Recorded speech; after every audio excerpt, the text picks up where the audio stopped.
Brooklyn Nets versus San Antonio Spurs. The Brooklyn Nets and San Antonio Spurs meet for an early season matchup that already reveals contrasting narratives between a team trying to find its rhythm and one riding early momentum.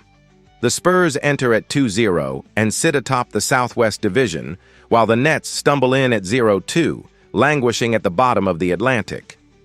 Brooklyn is still searching for its first win under a revamped roster, and a road trip to Texas won't make it any easier.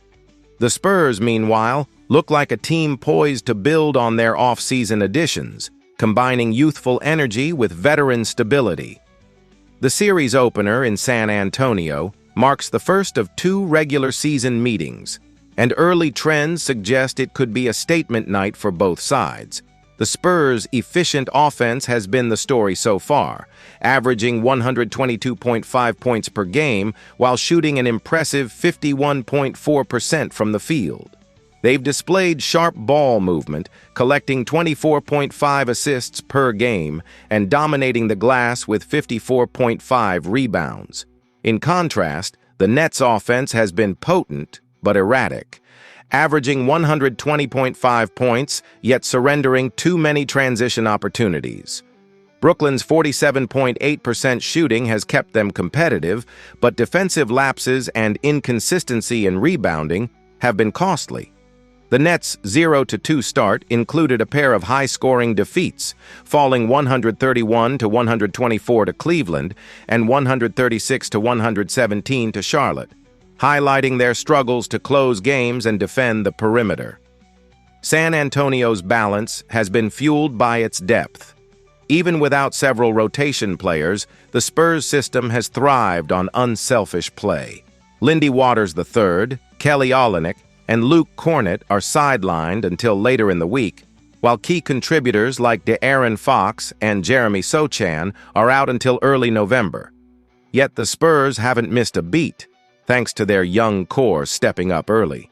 Their backcourt has been explosive, combining pace and shot creation to generate quick scoring bursts, while their front court has controlled the paint with a mix of strength and finesse.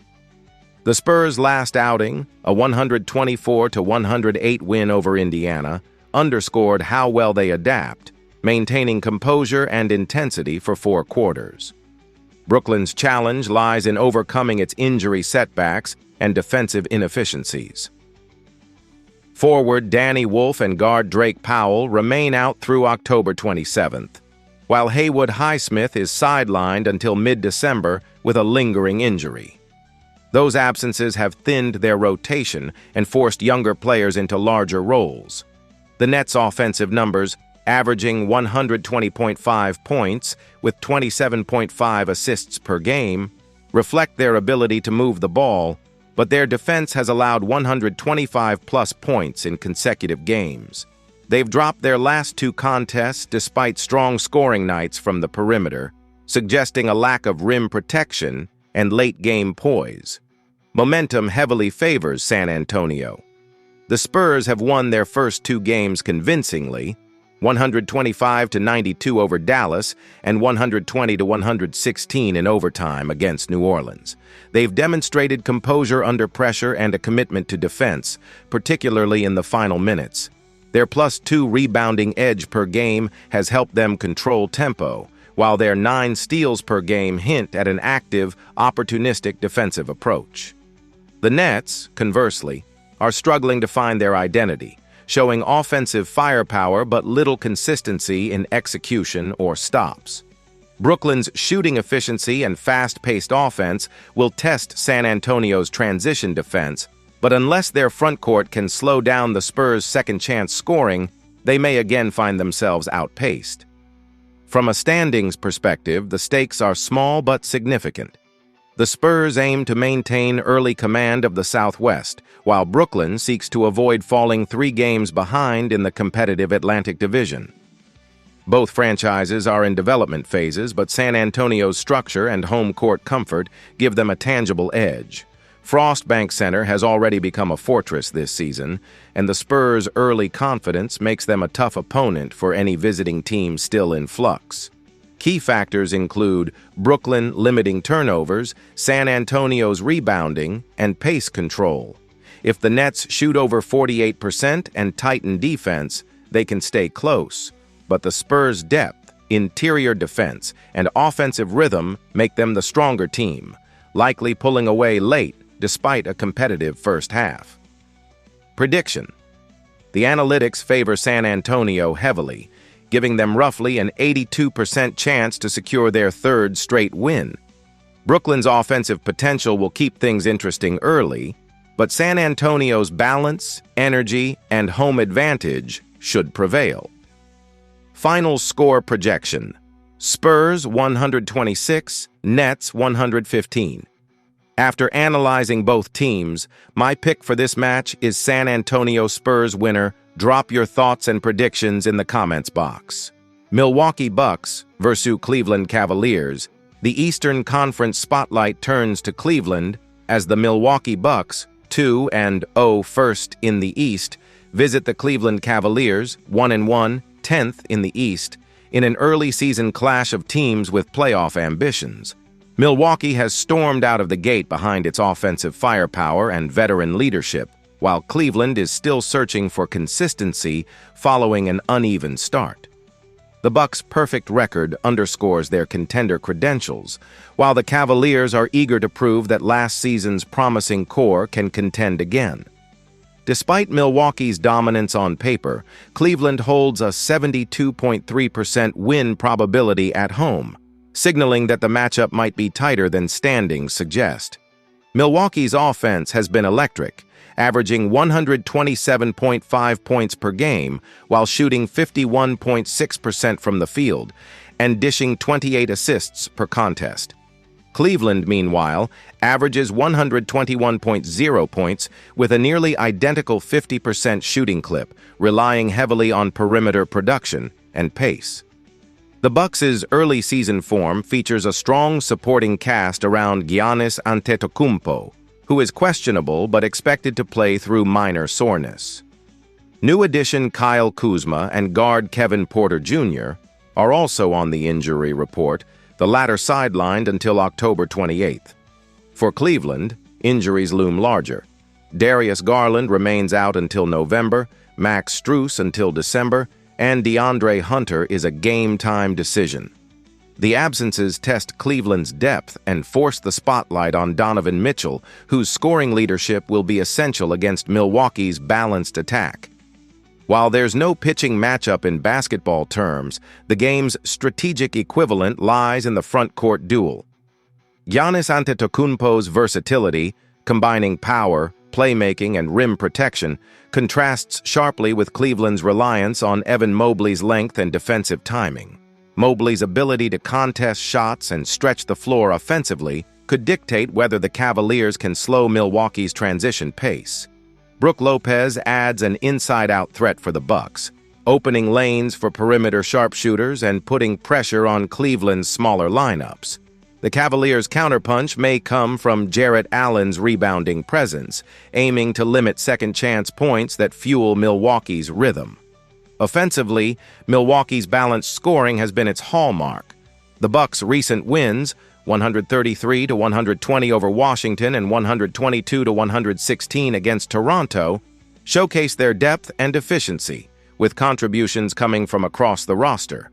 Cleveland, by contrast, alternated between a lopsided loss to Boston, 138-107, and an emphatic win over Brooklyn, 131-124, underscoring their volatility.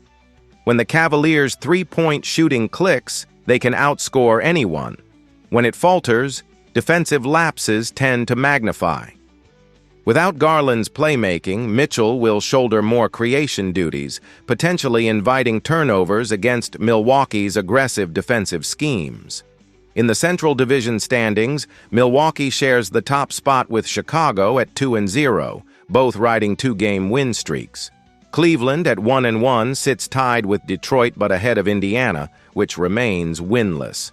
Though the season is young, these early divisional matchups carry weight for tiebreakers and playoff seeding. Milwaukee's early dominance hints at a team focused on reclaiming conference supremacy, while Cleveland's primary goal remains cohesion amid injuries and roster adjustments. Injuries may ultimately shape the evening. If Giannis suits up, his two-way influence will swing the advantage sharply toward Milwaukee. The Cavaliers' depleted rotation, especially without Garland and Strus, limits their offensive spacing and secondary creation. Hunter's potential return could help defensively on the wing, but containing Milwaukee's transition game remains a daunting task.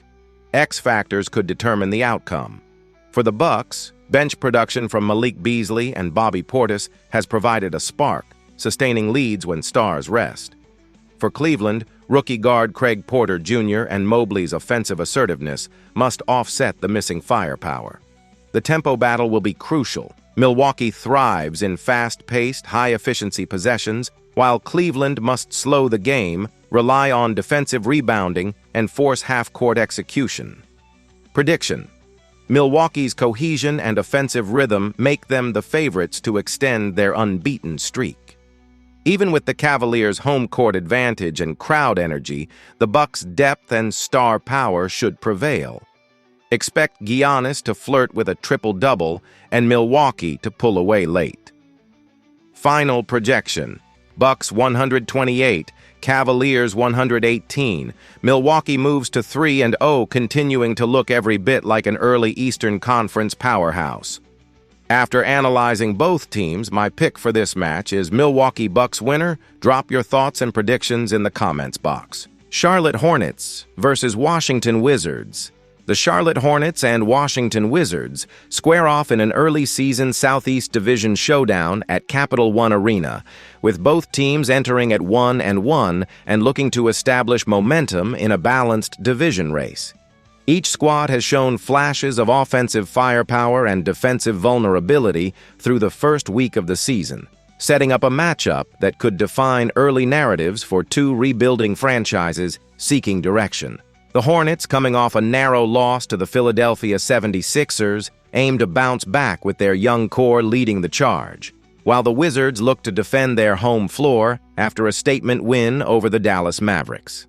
With both teams locked in a three-way tie with Miami atop the Southeast at .500, this Sunday contest offers a crucial opportunity to seize early control of divisional positioning. Charlotte's balanced offensive start has been impressive. They're averaging a blistering 136.0 points per game while shooting 53.3% from the field, numbers that would rank among the league's elite if sustained. Washington, meanwhile, is posting 118.5 points per contest on a more modest 46.3% shooting clip, compensating with physical rebounding and transition defense. The Wizards' defensive hustle has been a key factor, forcing 8 steals per game and winning the battle on the glass with 52 rebounds per outing compared to Charlotte's 50. While neither team has firmly established its defensive identity, both are showing signs of finding offensive cohesion early in the campaign. The Hornets' attack revolves around their youthful scoring tandem of LaMelo Ball and Brandon Miller, both capable of pushing the pace and lighting up the scoreboard. Ball's playmaking remains the team's heartbeat, while Miller's perimeter shooting stretches defenses and opens the lane for rim runs by center Mark Williams.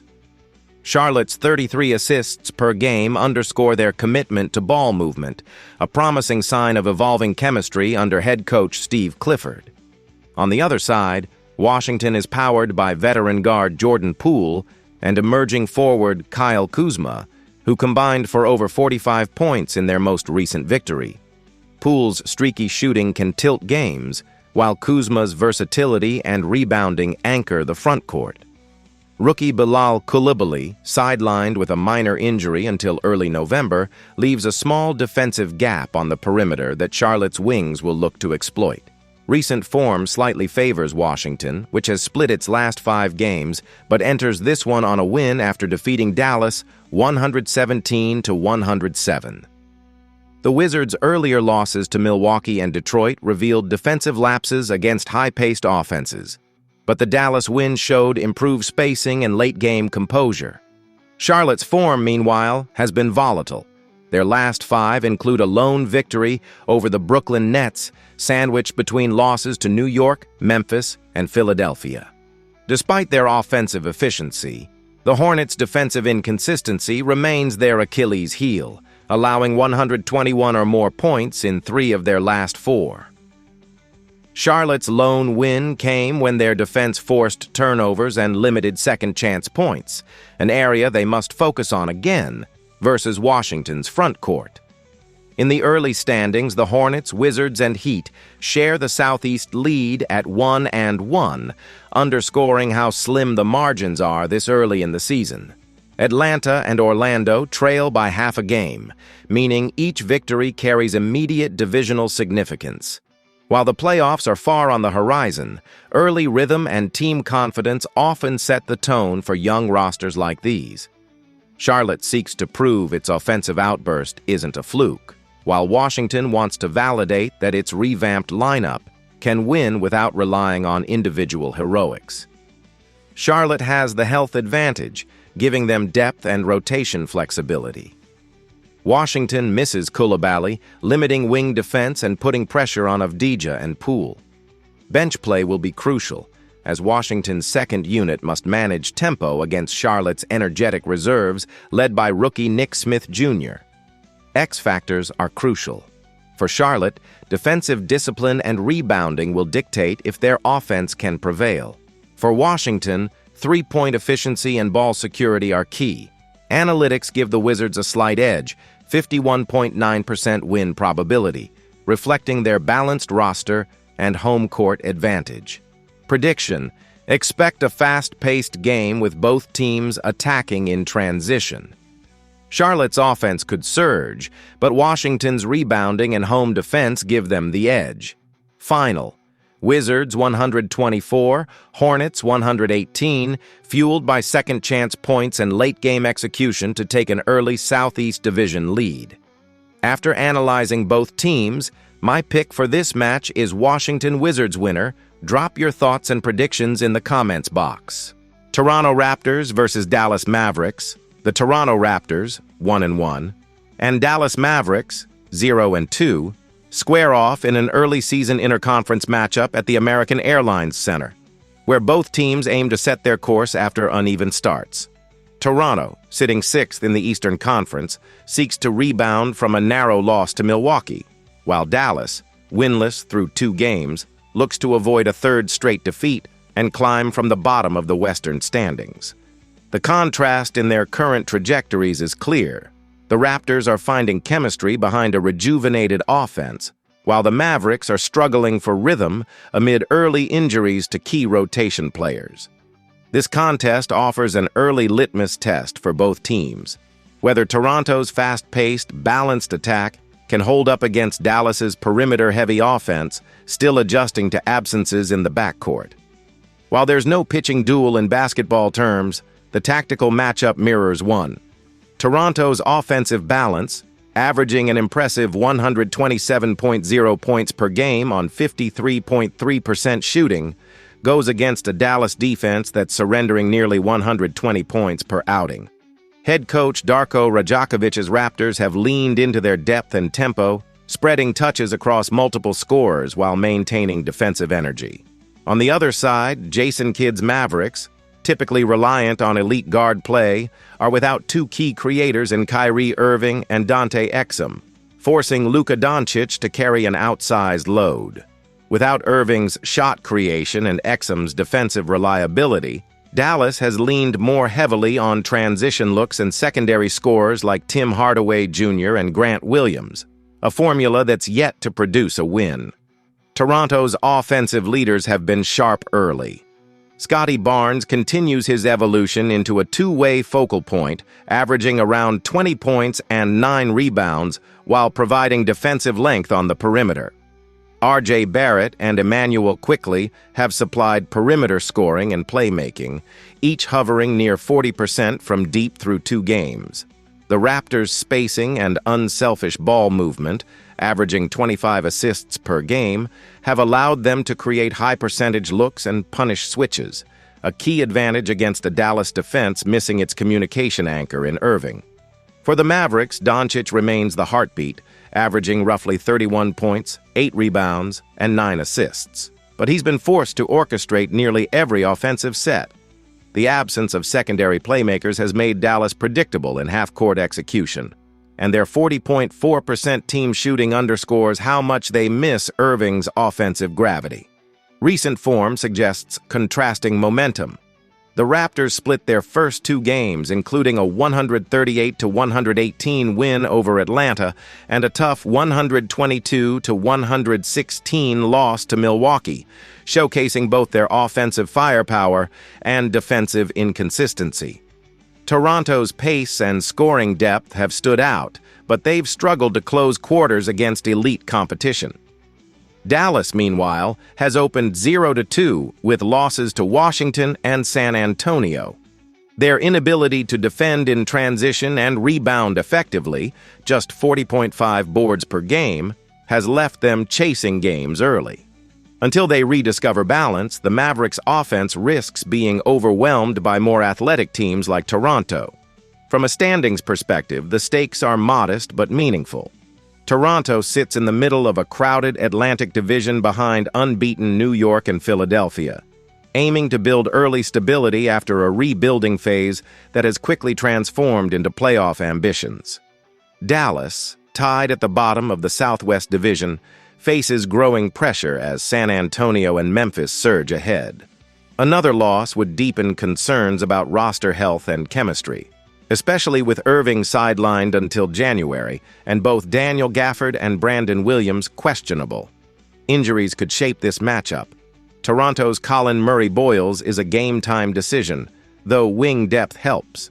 Dallas is thinner without Irving and Exum, leaving Doncic under heavy defensive pressure, though Gafford's potential return could stabilize the front court. Toronto may use frequent traps to test Dallas's secondary ball handlers. X factors will decide the game. If Barnes limits Doncic and stays efficient, Toronto's transition attack could dominate. Poeltl's interior presence is key, while Dallas needs breakout shooting from Hardaway Jr. and Jones Jr. Home court energy may help early, but Toronto's balance suggests a late surge. Prediction: Toronto's depth, defensive versatility, and disciplined offense give them the edge over a depleted Dallas squad. Doncic may post big numbers, but the Raptors' execution and rebounding should prevail. Final: Raptors 121, Mavericks 112. Toronto pulls away late for Dallas's 3rd straight loss. After analyzing both teams, my pick for this match is Toronto Raptors winner. Drop your thoughts and predictions in the comments box. The Los Angeles Lakers and Sacramento Kings meet in a high-stakes early-season Pacific Division showdown at Golden One Center on October 26, 2025. Both teams sit at 1-1, chasing the division-leading Golden State Warriors, 2-1, and this matchup could serve as an early statement game for two franchises with playoff aspirations. The Lakers, despite dealing with notable absences, have relied on explosive scoring and balanced ball movement, while the Kings are leaning on their depth and improved defense. With the Kings holding a narrow 51.2% edge in predictive models, this contest promises to be tightly contested.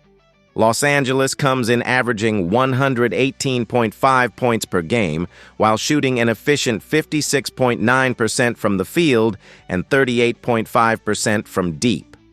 Sacramento, meanwhile, averages 110.5 points with a less efficient 49.2% field goal mark, but compensates through hustle and rebounding. The contrast in styles is evident. The Lakers thrive on tempo and transition, while the Kings rely on precision half-court execution. This dynamic sets the stage for a classic pace versus control duel in Sacramento. While there are no pitchers to compare, the basketball equivalent lies in the playmaking battle. Luka Doncic, listed as a game-time decision, has been the Lakers' offensive engine, averaging close to 28 points and 9 assists through 2 games. His health will heavily influence Los Angeles' rhythm. If Doncic can't go, the Lakers will depend on their bench rotation led by Jackson Hayes and rookie Adu Thiro, both questionable but impactful in interior defense and rim running. On the other side, Zach LaVine, GTD, headlines Sacramento's backcourt firepower.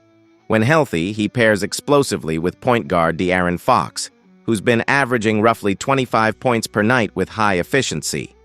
Without LaVine, the scoring load shifts more onto Fox and sharpshooter Malik Monk, testing Sacramento's offensive balance. Offensively, Los Angeles remains one of the league's most dynamic units.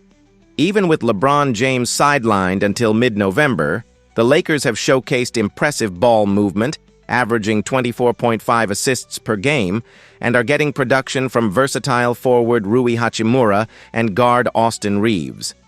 Their ability to convert inside and kick out to open shooters makes them difficult to guard. The Kings, by contrast, have leaned on their spacing, shooting, and interior control from Domantas Sabonis, who's pulling double-double averages in points and rebounds. His duel with Anthony Davis will be pivotal. Davis's shot blocking, 2.5 blocks per game, and defensive anchor role could neutralize Sacramento's inside scoring. Both teams have split their first 2 games, with the Lakers rebounding from a tough loss to Golden State by overpowering Minnesota 128-110, while Sacramento notched a narrow win over Utah after an earlier slip against Phoenix. Recent form suggests both squads are still finding rhythm, though each has shown flashes of elite potential. The Lakers' lone road test thus far came in Dallas, a narrow loss, suggesting their consistency away from home remains unproven. Sacramento, by contrast, has enjoyed early home success and benefits from Golden One Center's crowd energy, which could tilt the game's momentum late. The injury picture looms large. Los Angeles will be without Maxi Kleber, out until November 5th, and LeBron James, out until November 18th, leaving them thinner in front-court depth. Sacramento, meanwhile, misses Keegan Murray, out until November 30th, hurting their spacing and rebounding, while rookie Nick Clifford remains sidelined. These absences put pressure on both benches. Players like D'Angelo Russell for the Lakers and Kevin Huerter for the Kings could determine the outcome through timely shooting and defensive effort.